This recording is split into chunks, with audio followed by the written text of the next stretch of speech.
नमस्कार दोस्तों, मैं हिमांशु हरी और आप देख रहे हैं बिहारी खबर का ये खास शो बात खबरों की। आते हैं आज की मुख्य खबरों पर। कृषि कानूनों पर गठित समिति ने की पहली बैठक। गृह मंत्री अमित शाह ने दिल्ली पुलिस की काबिलियत को सराहा, दिए 100% अंक। आईसीसी टेस्ट रैंकिंग में ऑस्ट्रेलिया को हटाकर दूसरे स्थान पर पहुंचा भारत। चीन ने अरुणाचल सीमा पर बसाए 3 नए गाँव। पिछले 24 घंटे में कोरोना के 10,064 नए मामले, 137 लोगों की मौत। अब खबरें विस्तार से। कृषि कानूनों पर गठित समिति ने की पहली बैठक। 3 नए कृषि कानूनों को लेकर किसान संगठनों के चल रहे विरोध प्रदर्शन के मद्देनजर सुप्रीम कोर्ट द्वारा गठित समिति ने मंगलवार को पहली बार बैठक की। इस बैठक में भावी कार्य योजनाओं पर चर्चा की गई। मंगलवार को हुई समिति की बैठक के बाद इसके सदस्य अनिल ने बताया कि सुप्रीम कोर्ट द्वारा गठित समिति ने आज पहली बैठक की है। उन्होंने बताया कि शीर्ष न्यायालय द्वारा गठित समिति नए कृषि कानूनों पर किसानों, केंद्र सरकारों और राज्य सरकारों और सभी पक्षदारों के विचार जानेगी। घनवत ने कहा कि समिति के सदस्य सुप्रीम कोर्ट को सौंपे जाने वाली रिपोर्ट तैयार करते समय कृषि कानूनों पर अपने निजी विचारों को एक तरफ रखेंगे। उन्होंने कहा कि समिति के सामने सबसे बड़ी चुनौती किसानों की वार्ता के लिए रजामंद करना है और इसके लिए समिति हर संभव प्रयास करेगी। उधर भारतीय किसान यूनियन के प्रवक्ता राकेश टिकैत ने सुप्रीम कोर्ट द्वारा गठित समिति की बैठक के बारे में पूछे जाने पर कहा कि आंदोलन में शामिल किसी भी किसान संगठन ने कोर्ट का दरवाजा नहीं खटखटाया। सरकार अध्यादेश के मामले से विधेयक लाई है, इसे सदन में पेश किया गया है, यह वापस भी उसी रास्ते जाएगा। उल्लेखनीय है कि सुप्रीम कोर्ट ने सरकार और किसान संगठनों के बीच जारी गतिरोध को खत्म करने के लिए 4 सदस्यीय समिति का गठन किया है।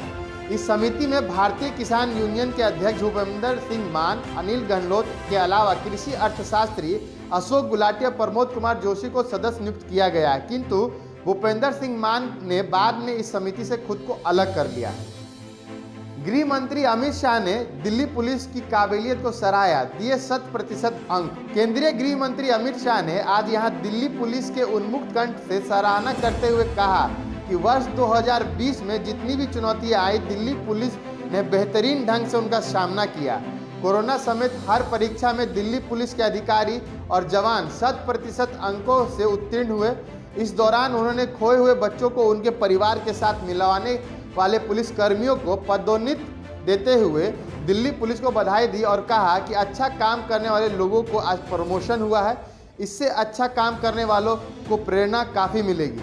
उन्होंने कहा कि कोरोना महामारी के कारण उपजे हालात, लॉकडाउन की स्थिति के हो अथवा मौजूदा समय में चल रहे किसान आंदोलन के नेताओं के साथ वार्ता कर हर संभव स्थापित करना, दिल्ली पुलिस ने हर चुनौती से पार पाने में सफलता हासिल की। शाह ने मंगलवार को यहां जयसिंह रोड स्थित दिल्ली पुलिस मुख्यालय के वरिष्ठ अधिकारियों के साथ बैठक के दौरान कहा कि किसी भी राज्य को किस विकास की दौर में आगे बढ़ना हो तो सबसे पहले वहां की कानून व्यवस्था सुदृढ़ होनी चाहिए, जिसका जिम्मा पुलिस पर होता है। उन्होंने कहा कि कोरोना महामारी में दिल्ली पुलिस ने जितना अच्छा काम किया है, अगर वह आज गृह मंत्री न होकर साधारण नागरिक भी होते तो दिल्ली पुलिस को दिल से सराहना देते।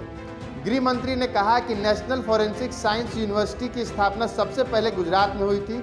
इसके पीछे उद्देश्य यह था कि अपराध करने वालों को सख्त सजा दिलाई जा सके।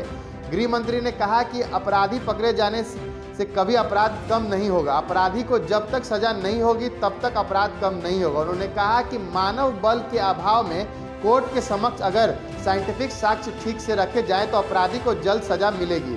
उन्होंने कहा कि उन्हें खुशी है कि दिल्ली पुलिस ने नेशनल फॉरेंसिक साइंस यूनिवर्सिटी के साथ मिलकर फॉरेंसिक साइंटिस्ट की भर्ती की। गृह मंत्री ने कहा कि दिल्ली में 15,000 से ज़्यादा कैमरों का जाल बुना जाएगा, जिससे सीधे दिल्ली पुलिस मुख्यालय जोड़ा जाएगा। इसे दिल्ली एक सेफ सिटी बन पाएगी। आईसीसी टेस्ट रैंकिंग में ऑस्ट्रेलिया को हटाकर दूसरे स्थान पर पहुंचा भारत। भारतीय क्रिकेट टीम ने ब्रिस्बेन के गावा में खेले गए चौथे टेस्ट मैच में ऑस्ट्रेलिया को 3 विकेट से हराकर 4 टेस्ट मैचों की श्रृंखला 2-1 से अपने नाम कर ली। यह भारत की ऑस्ट्रेलिया धरती पर लगातार दूसरी टेस्ट सीरीज जीत है।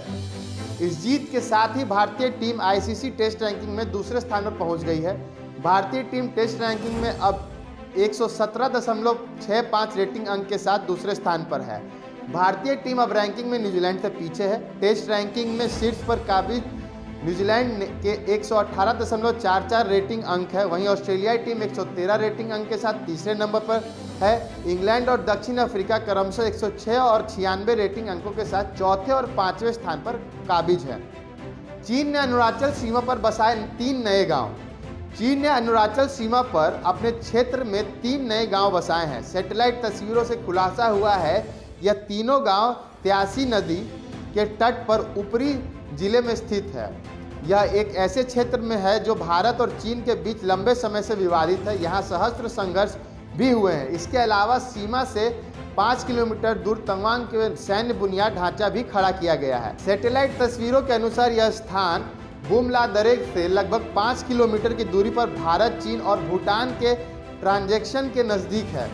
इतना ही नहीं, इन गांवों में चीनी लोगों को भी बसा दिया गया है। चीन द्वारा बसाए गए 3 गांवों में से एक त्यासी नदी के तट पर अरुणाचल प्रदेश के ऊपरी सुबसिरी जिले के स्थित है। चीन में यह गांव वास्तविक नियंत्रण रेखा पर भारतीय अरुणाचल प्रदेश सीमा से 4.5 किलोमीटर दूरी पर बसाया गया है, जहां 100 से ज़्यादा घरों का निर्माण पूरा हो चुका है। यहाँ इलाके में भारत और चीन के बीच लंबे समय से विवाद है।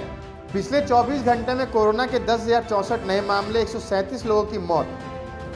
देश में कोरोना के मरीजों की संख्या 1,05,00,000 के पार पहुंच गई है और पिछले 24 घंटे में कोरोना के 10,064 नए मामले सामने आए हैं। इसके साथ ही कोरोना के मरीजों की संख्या बढ़कर 1,05,81,837 पर पहुंच गई है।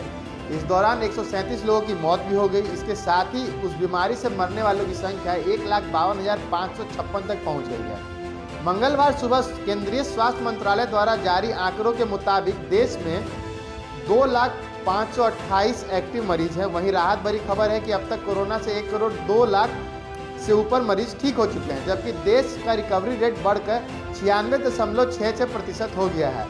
देश से पिछले 24 घंटे में 7 लाख से अधिक कोरोना टेस्ट किए गए हैं। ICMR के मुताबिक 18 जनवरी को 7,09,000 टेस्ट किए गए हैं।